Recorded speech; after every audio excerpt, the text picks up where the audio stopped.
Hi guys, எல்லாருக்கும் ரொம்ப ரொம்ப வணக்கம். வணக்கம்னு சொல்கிறத விட எல்லாருக்கும் ரொம்ப நன்றி. பாப்பாவுக்கு உடம்பு சரியில்லைன்னு சொல்லிட்டு நான் நிறைய குட்டி குட்டி ஷார்ட் வீடியோ போட்டிருந்தேன். என்னால் அது மட்டும்தான் ஹாஸ்பிட்டலில் இருந்துட்டு போட முடிஞ்சுது. லாங் வீடியோ அப்புறமே போட்டுக்கலாம்னு சொல்லிட்டு தான் விட்டுட்டேன். ஆனால் நிறைய கிளிப் எடுத்து வச்சுருக்கேன். அந்த வீடியோ தான் நீங்கள் இதில் பார்க்க போகிறீங்க.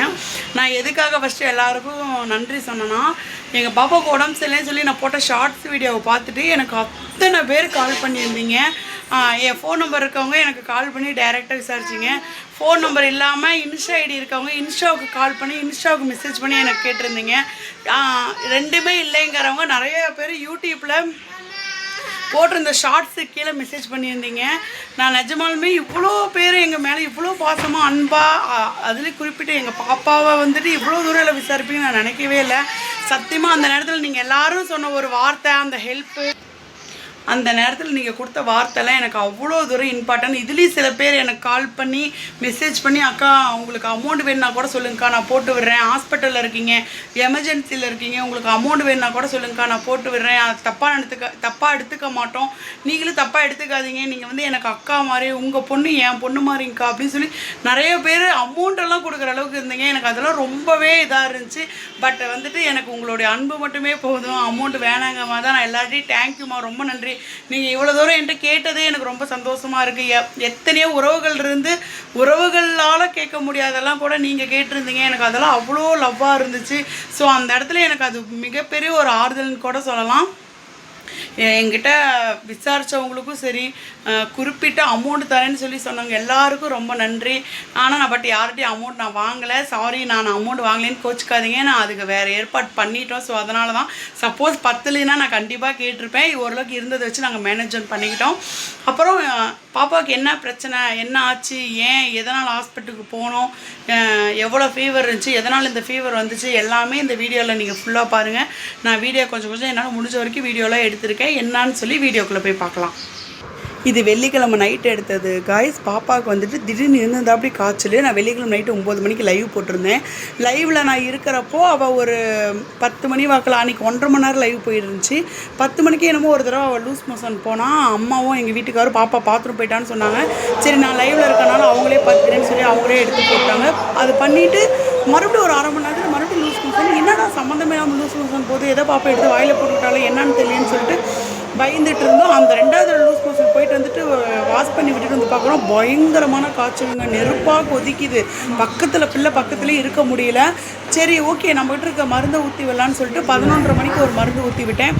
அந்த மருந்து என்னான்னு கூட கேட்கவே இல்லை. காய்ச்சல் வந்துட்டே தான் இருந்துச்சு. நான் விடிய அந்த காய்ச்சல் டெஸ்ட் பண்ணுற இதை வச்சு நான் டெஸ்ட் பண்ணிகிட்டே தான் இருந்தேன். இதெல்லாம் நான் ஷார்ட்ஸ் வீடியோவில் போட்டிருக்கேன், நீங்கள் அதெல்லாம் ஷார்ட்ஸில் பார்த்துக்கோங்க.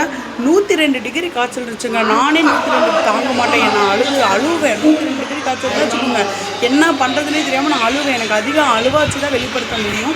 அந்த மாதிரி அந்த இடத்துல நான் அதை யோசிக்கிறேன், என் பிள்ளைக்கு 102 இருக்குது, அவள் எப்படி தாங்குவோம் அப்படின்ட்டு. சரி, ஒரு லெவலுக்கு மேலே ஒரு மாதிரி ஆகிட்டாவ.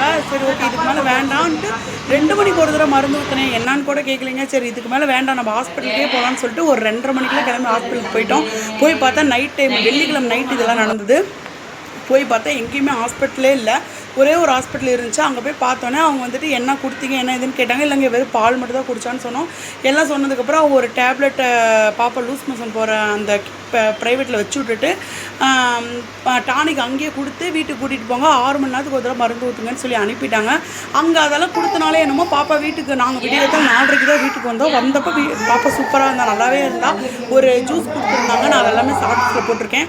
அதை குடிக்க சொன்னோம். பட் அவள் அது பெருசாக குடிக்கல, கொஞ்சம் தான் குடித்தா. அப்புறம் அதை நான் வாங்கி வச்சுட்டு சரி தூங்க வச்சுட்டேன். 4:30 மணிக்கெலாம் 6:30 மணிக்கு லூஸ் மோஷன் போயிட்டா, எந்திரிச்சதுக்கப்புறம் அதை வாஷ் பண்ணிட்டு பார்க்குறேங்க, மறுபடியும் நெருப்பாக காய்ச்சல் முழங்குது.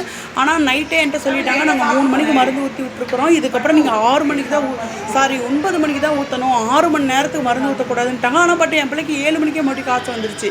இன்னும் நான் 2 மணி நேரம் வெயிட் பண்ணணும். எப்படி அவ்வளோ காய்ச்சலாக இருக்கிற பிள்ளைய 2 மணி நேரம் வெயிட் பண்ண வைக்கிறதுன்னு சொல்லிட்டு நாங்கள் இதுக்கு மேலேயும் வேண்டாம், வேறு ஹாஸ்பிட்டலுக்கு போகணும்னு சொல்லி நாங்கள் எப்பவும் போகிற ஹாஸ்பிட்டலுக்கு போனோம். ஏன்னா அது நைட் இல்லை, அடுத்த நாள் அந்த ஹாஸ்பிட்டல் போய் டோக்கன் போட்டு போனால், அங்கே போனால் ஹாஸ்பிட்டல் ரொம்ப லேட் ஆகிடுச்சிங்க. ஹாஸ்பிட்டலில் வந்துட்டு டாக்டர் வர ரொம்ப லேட் ஆகிடுச்சு. அதுக்குள்ளே பாப்பாவுக்கு ரொம்ப காய்ச்சல் அதிகமாகிடுச்சு. ஒரு துணியை வச்சு ஈர துணியை வச்சு தொடங்கன்னு சொன்னாங்க. ஈர துணியை வச்சு தொடச்சிட்டோம். பிள்ளைக்கு போய் ஏதாவது சாப்பாடு கொடுத்துட்டு வாங்க. நாங்கள் போய் சாப்பாடு இட்லி வாங்கி கொடுத்துட்டு வந்துட்டோம். வந்ததுக்கப்புறம் சாரை பார்த்ததுக்கப்புறம் காய்ச்சல் ரொம்ப ஹெவியாக இருக்குமா, அளவு கிட்டத்தட்ட ஒரு 10-12 தடவை லூஸ் மோஷன் போயிட்டா. அதனால் பாப்பா ரொம்ப டயர்ட் ஆகிட்டா, ட்ரிப்பு போட்டே ஆகணும் அப்படின்னு சொல்லிட்டாங்க. சரி ட்ரிப்பு போகலான்னு சொல்லி நாங்கள் பெட்டில் அட்மிட் ஆகிட்டோம். ஃபஸ்ட்டு நானும் எங்கள் வீட்டுக்காரர் மட்டும்தான் ஹாஸ்பிட்டலில் இருந்தோம். அதனால் நான் மட்டுமே அவளை பார்த்துக்கிற மாதிரி ஆயிடுச்சு. அப்புறம் அடுத்த நாள் கொஞ்சம் 1 மணி நேரம் கழித்து எங்கள் அம்மா, எங்கள் அப்பா, எங்கள் அத்தை, எங்கள் அக்கா, எங்கள் அண்ணி எல்லோரும் வந்துட்டாங்க. மாற்றி அவளை வச்சு பார்த்துக்கிற மாதிரி தாங்க இருக்கும். ஒரே ஆளாக அவள் இருக்க மாட்டாள். ஒருத்தரை பார்க்க அழுது அடுத்தவங்க அவங்கக்கிட்ட போகணும்னு சொல்லுவாள். அப்படி தான் நாங்கள் மாற்றி அம்மா, அக்கா, அண்ணி எல்லாருமே பார்க்க வந்துட்டாங்க. பாப்பாங்கிறதுனால எல்லோரும் வந்துட்டாங்க. அதாவது பாப்பாவுக்கு என்ன பிரச்சனை என்ன ஏதுங்கிறத நான் நெக்ஸ்ட் வீடியோவில் சொல்கிறேன். இந்த வீடியோவில் அவ்வளோதான் டைம் முடிஞ்சு போச்சு. நெக்ஸ்ட் வீடியோவில் பார்ப்போம்.